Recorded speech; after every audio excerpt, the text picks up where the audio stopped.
तो कई आर्टिकल्स और यूट्यूब वीडियोस में ये भी दावा किया गया है कि हमारे शरीर में मौजूद स्टमक एसिड मेटल को भी पिघला सकता है।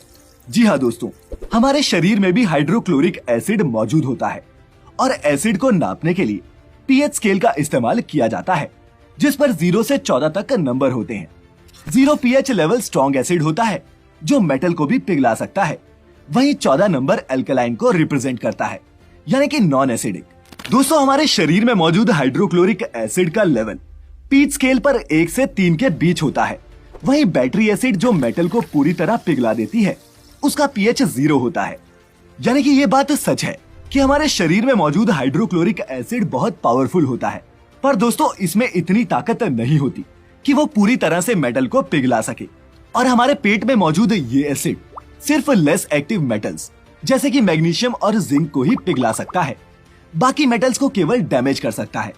इसीलिए दोस्तों, आपके पेट में मौजूद एसिड मेटल को पिघला सकता है, ये पूरी तरह से सच नहीं है। फैक्ट नंबर 10 रुपए, 50 रुपए और 500 रुपए के नोट तो आपने खूब देखे होंगे, पर क्या दोस्तों आपने कभी 0 रुपए का नोट देखा है? और क्या आप जानते हैं कि ये 0 रुपए का नोट आखिर किस काम आता है? क्योंकि 0 का मतलब तो 0 ही होता है, माने कि अंडा। अब इससे कुछ खरीदना तो नामुमकिन है, लेकिन हाँ, अगर कोई आपसे कभी चाय पानी के नाम पर रिश्वत मांगे तो उसे ये नोट देकर आप अपना पीछा छुड़ा सकते हैं और करप्शन में अपने योगदान से बच सकते हैं। दरअसल 50 रुपए के नोट की तरह हूबहू दिखने वाले इस नोट को अमेरिका में फिजिक्स के प्रोफेसर सतेंद्र मोहन भगत ने 5th पिलर नाम की एक संस्था के साथ मिलकर सन 2007 में तैयार किया था। इस संस्था का कहना है कि भारतीय नागरिक सालाना $4.9 बिलियन सिर्फ घूस और रिश्वत में ही दे देते हैं। ऐसे में ये 0 रुपीस नोट इस सिस्टमैटिक करप्शन को दता दिखाने का एक जरिया भर है और कुछ नहीं। दोस्तों, अगर कोई इंसान तीसरी मंजिल से छलांग लगा दे तो क्या होगा? उसका ऊपर का टिकट फिक्स है, और अगर गलती से बच भी गया तो हाथ या पैर तो पक्का ही टूटेंगे। लेकिन जब एक बिल्ली ऊंचाई से छलांग मारती है तब उसे कुछ नहीं होता। भाई, अब इनकी बॉडी में कौन सा स्प्रिंग लगा होता है, क्या आपने सोचा है कभी?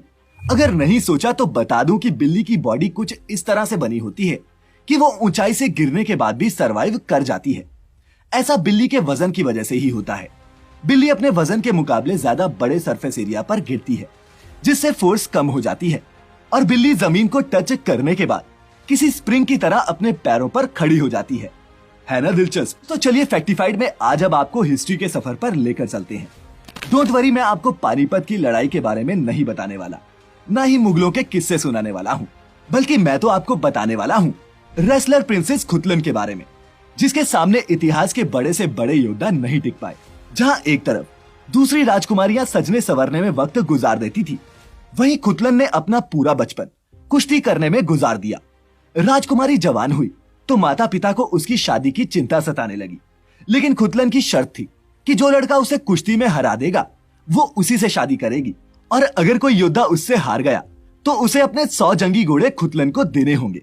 बड़े बड़े योद्धाओं को लगा कि इसे तो हम कुछ मिनटों में ही पटखनी दे देंगे, लेकिन पटखनी देना तो दूर की बात, कोई खुतलन को हिला तक नहीं पाया। और इस तरह खुतलन को शादी के लिए कोई लड़का तो नहीं मिला, पर उसके पास 10,000 से भी ज्यादा जंगी घोड़े जरूर हो गए।